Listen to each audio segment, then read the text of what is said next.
Hey everyone, welcome to episode 43 of Qore, presented by the PlayStation Network. I'm your host, Jesse Blaze Snyder. Now, there's one JRPG that seems like it's all about the hair, which I, for one, can relate to.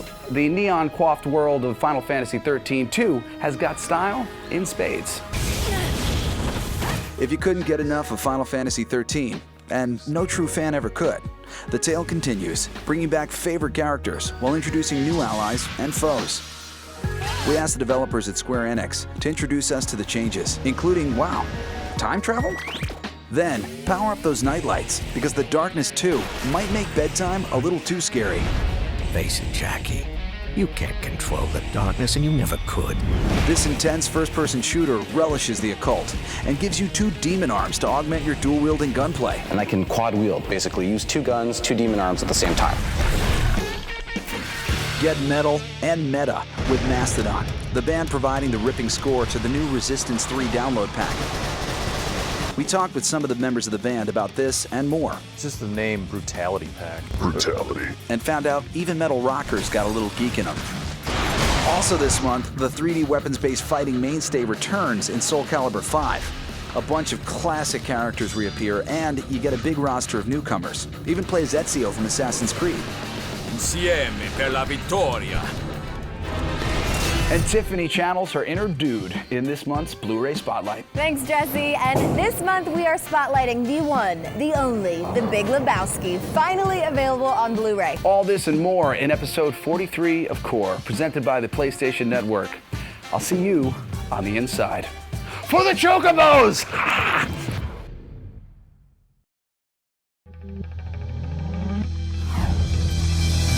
Welcome to the garage. Everybody ready? Because lightning is about to strike.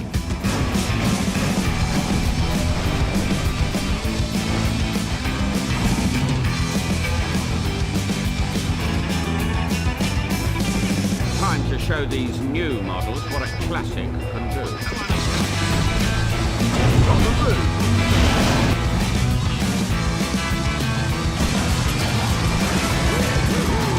We gotta shake him. Evasive maneuver.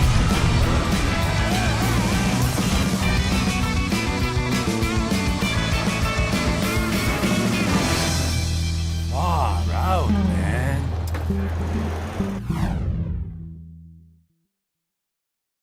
Cars 2 is sold separately from PSP System and PSP Go System.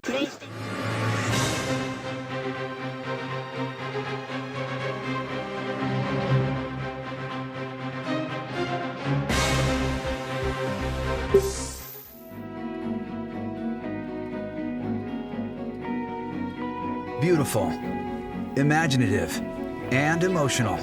The story-driven Final Fantasy role-playing games have resonated like few others. With narratives this complex and rich, sometimes you need a whole nother game to finish a single tale.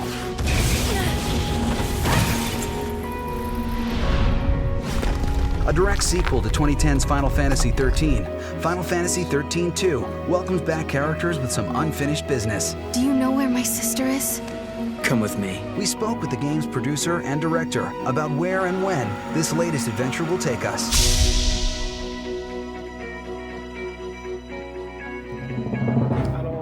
The story of Final Fantasy XIII 2 picks up where 13 ends.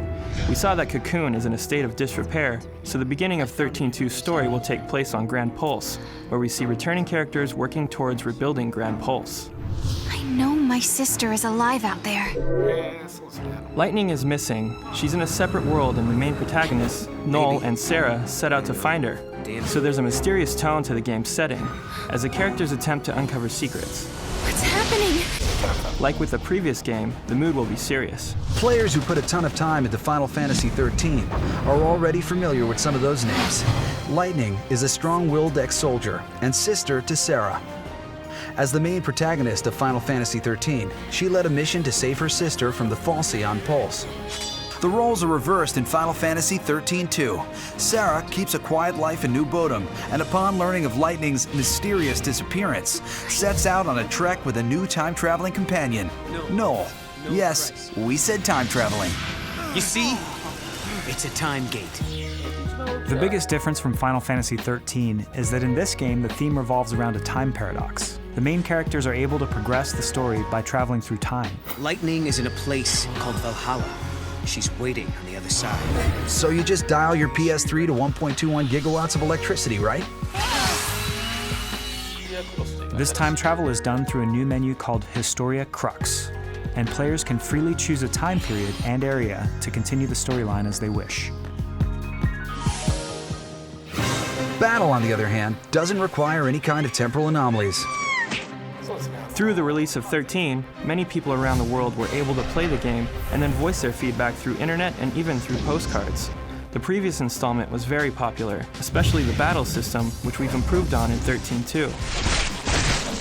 Final Fantasy XIII's battle was a command-based system with increased action and speed elements. In 13.2, we polished the battle elements by giving players the ability to use over 150 types of monsters as their allies. By combining the paradigm system with these monster allies, players can enjoy tactical and strategic battles. You'll raise and customize these monster friends, naming them and advancing their stats and equipment as you go. Many players ask, why not just make a new Final Fantasy game? People, don't you know how long it takes to come up with these ideas? We've created sequels in the past. With Final Fantasy X, we created 10-2, a sequel based on the world and characters of Final Fantasy X. With Final Fantasy XIII, we were able to create vast worlds and characters and did not want the game to end with just one title. We ultimately decided to develop 13.2 in a similar fashion because we wanted to continue the storyline of 13. The future won't change until you make the first step. We spent a long time developing the previous installment, around 4 to 5 years. We wanted to deliver the sequel while the story and the characters are fresh in the gamer's mind. In this way, I put a lot of pressure on our staff to meet deadlines. Yes, I'm ready to go. Vast doesn't even begin to describe the Final Fantasy world. You can visit so many locations, each with a unique style. There's so much to explore. With such a range of content, settings, characters, lore, how have gamers been able to keep up with the series for so long? I definitely think that Final Fantasy has struck a chord with gamers because of its characters and the feel of the environment. Though the overall theme of the franchise is fantasy, the Final Fantasy titles are different in that they have a certain sci-fi element and have beautiful and vibrant worlds. In that way, I think many gamers enjoy the unique worlds that Final Fantasy games offer. Like what Kitase said, we do not obsess with the concept of fantasy. Instead, we think of ways to express new characters and worlds, which I think gamers appreciate and look forward to. I don't know what's waiting out there in the future between worlds, but I want to see lightning so much. And most importantly, we love the games because there will be chocobos, right? Yes, there will be chocobos. In fact, there'll be many, and they'll be able to run through different fields as well. With an improved combat system, time travel adding new and exciting ways to interact with the world, and a whole new slew of beasts and creatures to control, Final Fantasy XIII-2 adds some exciting elements to a story we only thought we knew all about. Get ready, the adventure continues.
Dark days are here again.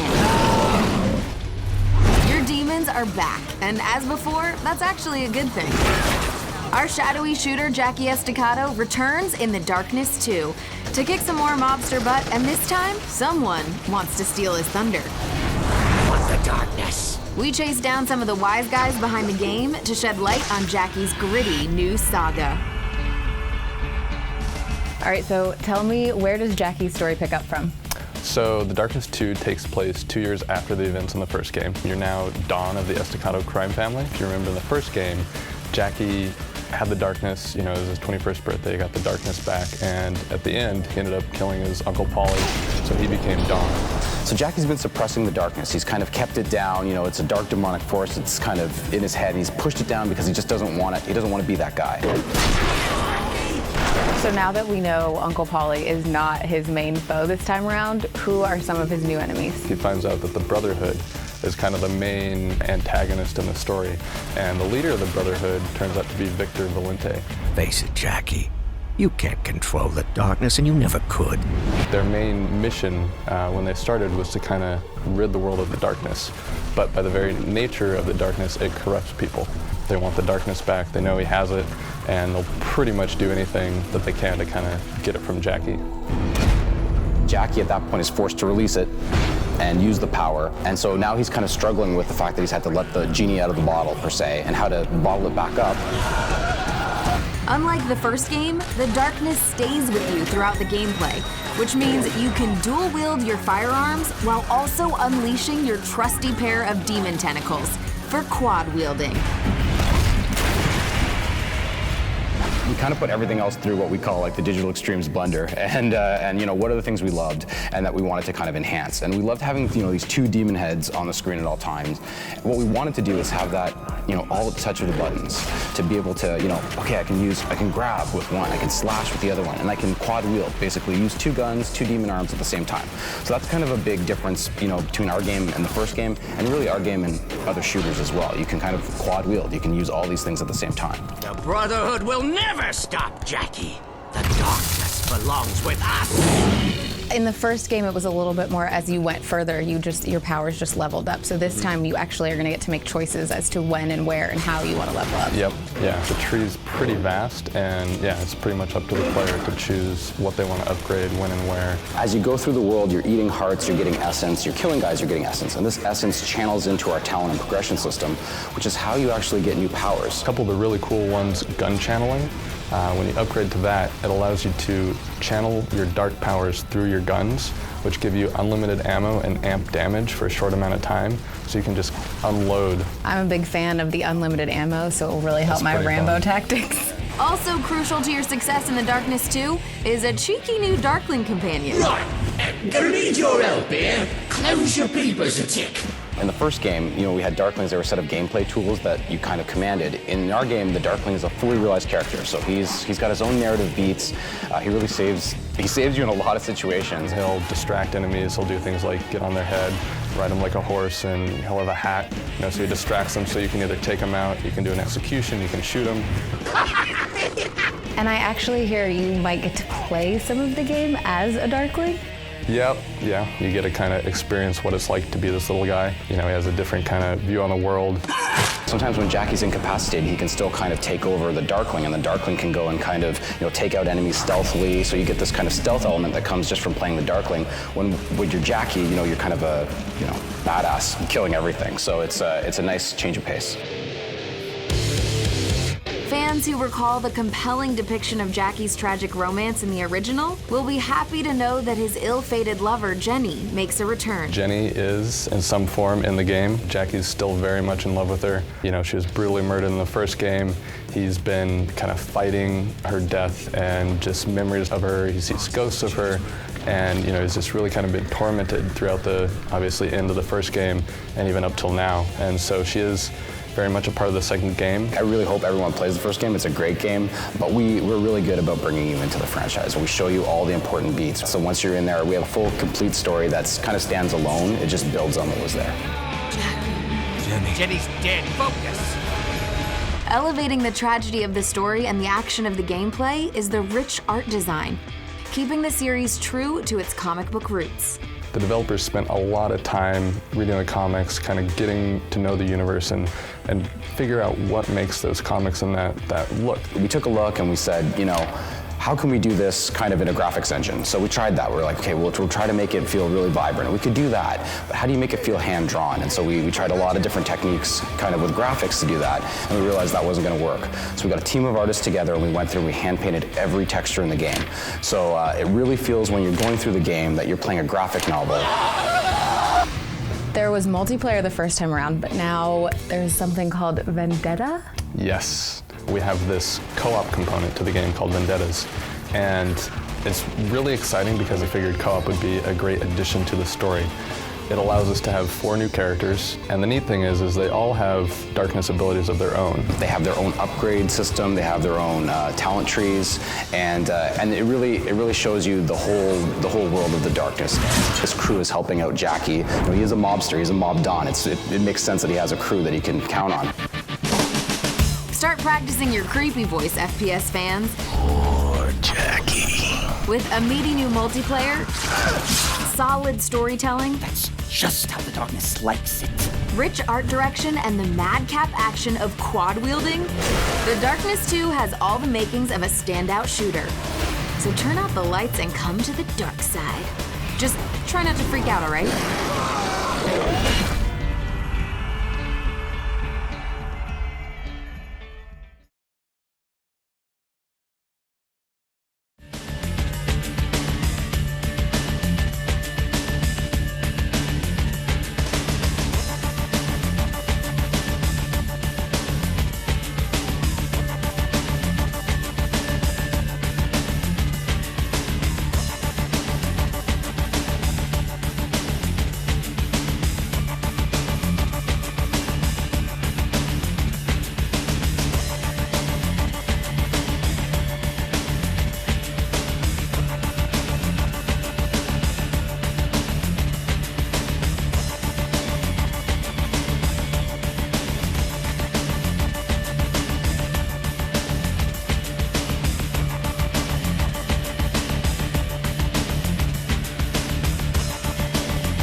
You said there are some new characters when you play multiplayer Vendetta. One of my favorites is Inugami, and he has this sword called Kusanagi, and it's kind of this darkness-infused sword, and just like the demon arms, it allows him to slash in any direction using the thumbstick. So instead of a slash and demon arm, he has this awesome kind of samurai sword, and he has these brutal finishing moves. You can use black holes, you can get darklings in Vendettas as well, and they can hold shields, they can do things like that, distraction stuff again. So all these guys can have unique abilities. Another cool character, Shoshana. She's kind of this Israeli Mossad secret agent. She has this gun, which is kind of a relic. It's called the Arm of the Night, and she's carried it with her. It's kind of been passed down through generations, and it's basically this overpowered, single-handed shotgun that's infused with dark essence, and so the bullets are just super powerful. She can actually, to heal herself and gain more essence, suck darkness through it from fallen enemies. So it's pretty intense. She doesn't really hold back with her powers. We got JP Dumond, who's kind of this witch doctor type guy, and he has this staff which is infused with dark power as well. And he can slam it on the ground and temporarily knock guys in the air, kind of in this limbo. And you can either shoot them, you can knock them, buddies can go in and take them out. And so he's kind of this witch doctor type guy. Pretty cool. The voice acting is actually really unique for all these characters, and they kind of got their own distinct tone. So when you're playing, you definitely know who your buddies are, and they have their kind of wisecracks, their jokes. And then the last guy, Jimmy Wilson, he's kind of this crazy Irish guy, and he has a battle axe. You know, what better to go through and wipe up Brotherhood and mobsters than this battle axe? He can toss it, he can slice guys, rip open their chest. He gets a lot of excitement out of this stuff too, which is kind of funny, but it's a little disturbing at the same time. I know, as I'm standing here and you're saying all these weapons, I just smile bigger and bigger when you say stuff. I don't know what that says about me, but I'm excited about it. It's fun. So these 4 players all have darkness essence infused weapons, and they can have darklings as well. Yeah. They each have their own kind of unique abilities. That sounds pretty epic to me. It's fun. It's a lot of fun.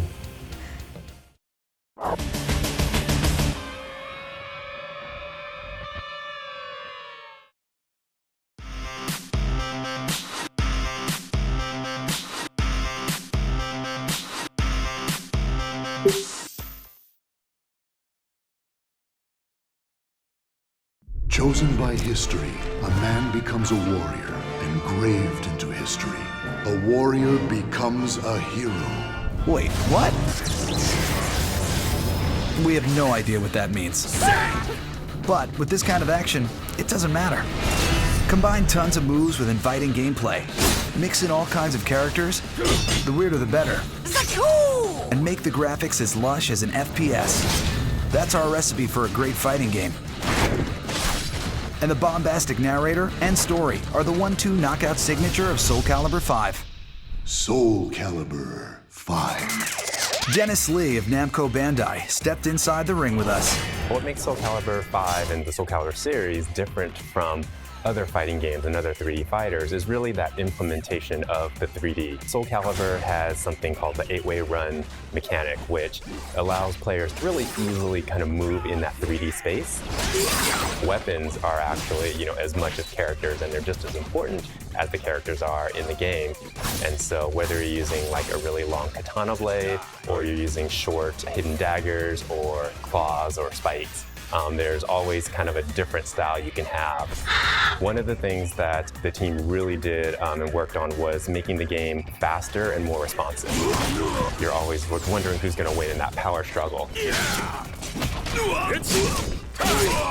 One of the newest elements for defensive players is something called the quick step. If you're able to choreograph what your opponent's going to attack with, you can very quickly evade their attack and immediately counterattack with that.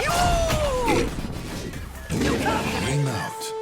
Love the defensive nuance, but what about the big attacks? Your time is up. The critical edge will get your enemy's attention. It's kind of almost like the ultimate, technique that player can unleash. You can do it multiple times in a fight. Also, the commands to do it is actually the same for every character. That's what I'm talking about. It might be an afterthought in other games, but the story comes to the front here. The game takes place 17 years in the future, past the events of Soul Calibur 4. So what that's going to do is the roster of characters actually changes quite a bit, because 17 years goes by, and then all of a sudden you could have kids of previous fighters who were in the series before, or you'll have characters who have aged and they've changed quite a bit in that time frame. Players will follow the story of Patroclus, who is the new hero of the game. He is the son of Sophicia from the previous series. He is essentially he's on a crusade to kind of rid the world of these malfested people. So, you serve Graf Dumas, and you must be the malfested that are destroying this town. His quest leads gamers through some great-looking environments. Everything is modeled in 3D as far as the backgrounds, so you really see the depth and all these different areas of the stages, even if it's not a portion of the stage, which is the actual ring that you're fighting on. So the lighting is infinitely better in Soul Calibur 5, to where you're seeing a lot of real-time lighting, shadows. You'll see stages where it is a darker stage, whether you're out in the swamp or in a different area. Who lives in these great settings? The roster for Soul Calibur 5 has over 25 characters. As far as returning characters, you have your Mitsurugi, Siegfried, Ivy, Voldo, Astaroth, Yoshimitsu, Cervantes, quite a few others. Let's break that down. Siegfried and Mitsurugi? You could never understand. They'll feel very familiar to people who used them in the previous series. A lot of their trademark moves and their strong attacks are still implemented, and you'll still be able to use them. But at the same time, those characters have aged 17 years. So from a visual style, they look a lot older, a little more rugged than they did in the past. Your punishment will be quite severe. Ivy has a very unique style and a very unique weapon. So her weapon is the snake sword. It's a sword that basically segments out and it becomes a whip as well. Voldo is a character that's kind of created to make people uncomfortable a little bit. He's got this kind of S&M vibe around him. His movements are really kind of awkward and a little jerky, and yet at the same time, when he's performing his attacks, he's really fluid. There's a lot of cool new characters. Viola and Zoe are two characters that have brand new fighting styles, so brand new to the series, so they're gonna feel completely new. You have Pyrrha and Patroclus, and then you have Natsu, who is the apprentice of Taki, who was another fan favorite character. Ezio, on the other hand, he comes in as a guest character, not embedded into the core story for Soul Calibur, but there is a reason why he's there, but it's not going to severely impact both the Soul Calibur universe nor the Assassin's Creed universe. Ezio packs the hidden blades in addition to his other main weapons. He feels like a natural fit in this world. Can't find the perfect fighter? Make your own with a major update to the character creation mode. If you wanted to make a character that has really big arms and hands, but has a really small body and waist, you can do that. On top of that, the dev team added something where you can take these stamps, and you can place those anywhere on your character's body or on their clothes. Players are able to choose which fighting style they want to attach to your character, and then there are one or two fighting styles which aren't attached to one of the existing characters in Soul Calibur 5. Soul Calibur 5 really comes together, from the newly honed gameplay and quicker pace to the excellent graphics. And really, in what other game will you find characters this wild? Silence, you maggot! Including one swinging a giant living sword. A healthy dose of the crazy. We'll take it.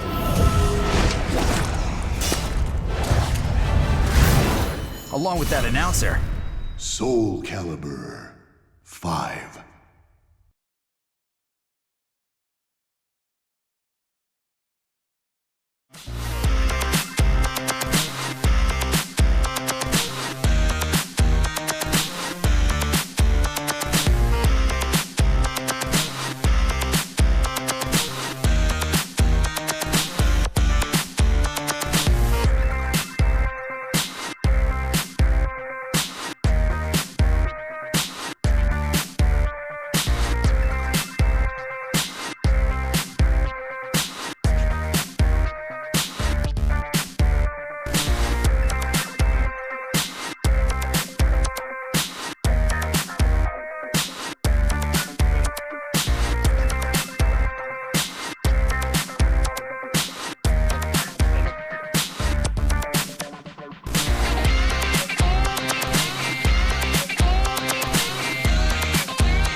This joyous holiday season, fans hungry for more Resistance 3 have quite a treat in store for them. The Resistance 3 Brutality Pack. Download this high-adrenaline multiplayer pack for a new spin on the map of Wales level, working with friends online to wipe out waves of unrelenting grims in survival mode. And while you're obliterating hordes of zombie aliens, headbang to hardcore new tracks from Atlanta-based metal band Mastodon. We caught up with guitarist Bill Kelleher and drummer Bron Daylor in the middle of their world tour for the lowdown on the download's ripping new score. Now, how exactly did you guys hook up with Resistance 3? Ted Price from Insomniac Games, yeah. And we met him a few times, like in LA, when we'd play there, he'd be there, and we always talked about the possibility of getting together, and it finally happened.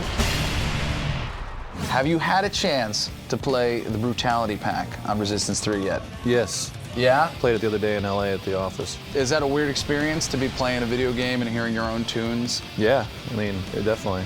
But it, the music went along with it pretty well. They picked some of the heavier hitter songs, for it. The intensity matches like with the game and with the music, so it really goes together perfectly, when you're just in the thick of it and in the dark. It's really spooky and creepy and gets your heart rate jacked, you're like trying not to get destroyed. Well, we just ran around with sledgehammers and smashed zombies. We had some guns too.